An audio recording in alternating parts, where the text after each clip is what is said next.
जय हिंद साथियों, आज हम लोग स्टार्ट है पार्ट 5 वीडियो देखने के लिए। बिहार बोर्ड 2025 एग्जाम 10 क्लास के लिए साइंस का बेहद ही खास क्वेश्चन जो गेसिंग क्या हुआ, जो आपको पक्का एग्जाम में देखने को मिलेगा। तो चलिए स्टार्ट हो जाइए, फटाफट से कमेंट कीजिए जिनको जिनको आंसर पता है। नहीं आए याद करते चलेंगे क्योंकि सभी चुनिंदा क्वेश्चन ही लेकर के आए, फालतू हम चीज़ें नहीं पढ़ाते हैं। माइनस सी एच ओ मत समझिए, इसको सिंगल बॉन्ड है, ठीक है। सी एच ओ अभिक्रियाशील का मूलक होता है। अभी आपको थोड़ा सा याद रख लेना होगा क्योंकि यहाँ से पक्का आपको एग्जाम में देखने को ही मिल जाते हैं, ठीक है। तो सी एच ओ क्रियाशील मूलक किसका होता है? तो ये होता है एल्डिहाइड का। किसका होता है?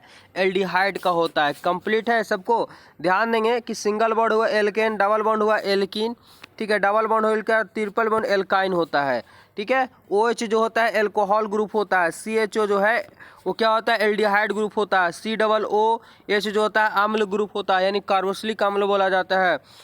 सी ओ जो कीटोन हो गया, ओ हो गया ईथर हो गया। तो ये आपको कुछ बेसिक चीज़ें हैं जो आपको हमेशा याद रखना होगा और जो एग्जाम में पूछने को मतलब हर हाल में आएगा ही आएगा। चलिए ना बेहतर ढंग से क्लियर करते जा रहे हैं। और देखिए अभी हम बताए थे वो जस्ट आ भी गया। Single bond C double O H की अभिक्रियाशील मूलक को कहते हैं। क्या कहते हैं? फटाफट से क्लियर कीजिए, क्या होगा राइट आंसर? तो देखिए इसको बोलते हैं क्या? अम्ल ग्रुप है, कार्बोक्सिलिक अम्ल बोला जाता है, ठीक है। तो सी डबल ओ एच अम्ल की इसका क्रियाशील मूलक क्या है? तो अम्ल है। ऑप्शन सी यहाँ पे राइट आंसर हो जाएगा। आगे बढ़ते हैं अगले सवाल की ओर। अगला सवाल है कि निम्नलिखित में से कौन समव्ययी है? समव्ययी कौन है यहाँ पे? राइट आंसर क्या होगा इसका? तो सबसे पहले तो हमको यह समझना होगा कि समव्ययी कहते किसे हैं। तो वे यौगिक जिसका अणुसूत्र तो समान होते हैं लेकिन संरचना भिन्न भिन्न होते हैं। अणुसूत्र समान होते हैं लेकिन संरचना भिन्न भिन्न होते हैं, समव्ययी कहते हैं। और ऐसी घटना ही समव्ययता कहलाती है। तो ध्यान देंगे, यहाँ पे कार्बन 2 है, यहाँ पे कार्बन 6 है, होगा नहीं। कार्बन 5 है, कार्बन 2 है, होगा नहीं। कार्बन 1 है, कार्बन 2 है, होगा नहीं। कार्बन यहाँ पे अगर हम गिनने की बात करें ऑप्शन सी का, तो ध्यान देंगे कार्बन हमारे पास क्या है? तो कार्बन 2 है। और हाइड्रोजन की अगर हम बात करें तो 5 और 1 क्या हो जाएगा? 6 हाइड्रोजन और साथ में O हो जाएगा। चलिए अगर इसको हम बात करें तो कार्बन देखेंगे कि कार्बन यहाँ और यहाँ 2 को मिल गया। हाइड्रोजन की बात करें तो 3 यहाँ से 3 यहाँ से 6 हो गया और बीच में O था। देखें तो दोनों का अणुसूत्र क्या है? समान है, इसलिए क्या होगा? समव्ययी होगा। कंप्लीट है ऑप्शन सी, जिन भी बताए थे बिल्कुल सही है। अगले सवाल की ओर चलते हैं। विद्युत अपघटन में इलेक्ट्रॉन मुक्त होता है। जब विद्युत अपघटन होता है तो इलेक्ट्रॉन जो होता है मुक्त मतलब जमा होना, ठीक है, फ्री होना। कहाँ होता है? क्या एनोड पर, कैथोड पर, दोनों पर, इनमें से कोई नहीं। क्या होगा राइट आंसर? तो ध्यान समझिएगा कि जब विद्युत अपघटन होता है तो मुक्त इलेक्ट्रॉन जो होते हैं वो एनोड पर जमा हो जाता है। कहाँ? एनोड पे। जो ऑप्शन ए इसका राइट आंसर होगा। सभी को याद कर लेंगे, सभी अति महत्वपूर्ण प्रश्न है, एक भी फालतू क्वेश्चन नहीं लिए हैं। निम्नलिखित में से कौन सा यौगिक ईंधन के रूप में इस्तेमाल किया जाता है? कौन सा ऐसा यौगिक है जिसे ईंधन के रूप में, ईंधन मतलब जैसे डीजल पेट्रोल होता है, इससे गाड़ी मोटर चलते हैं, तो वो हो गया ईंधन के रूप में इस्तेमाल किया जाता है। कौन है यहाँ पे? क्या एथेनॉल है, प्रोपेनॉल है, इथेनोइक अम्ल है, या इनमें से कोई नहीं? 45 नंबर सवाल का आंसर। तो यहाँ पे जो है इनमें से कोई नहीं होगा। सीधा सीधा ईंधन के रूप में कोई प्रयोग नहीं किया जाता है। ऑप्शन डी करेक्ट आंसर हो गया। चलते हैं अगले सवाल की ओर। अगला सवाल क्या है कि वर्ग 1 के तत्व कहलाते हैं। वर्ग 1 के तत्व जो है वो कहलाते हैं, क्या कहलाते हैं? क्या संक्रमण तत्व कहलाते हैं, क्षार धातु कहलाते हैं, क्षारीय मृदा धातु कहलाते हैं, ये लेथेनाइड ग्रुप कहलाते हैं?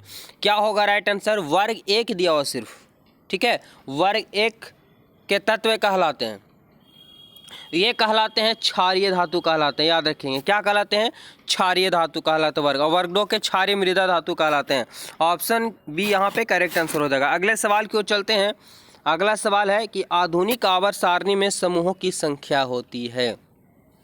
आधुनिक आवर्त सारणी आप लोग पढ़ चुके होंगे, मोस्ले महोदय द्वारा बनाया गया है आधुनिक आवर्त सारणी, जो परमाणु संख्या के मूलक होते हैं, ठीक है। उसके अनुसार जो है समूहों की संख्या कितनी होती है? 47 नंबर सवाल का आंसर। तो आधुनिक आवर्त सारणी के अंतर्गत समूहों की जो संख्या होती है वह 18 होती है। कितनी होती है? तो 18 होती है। ऑप्शन डी यहाँ पे करेक्ट आंसर हो जाएगा।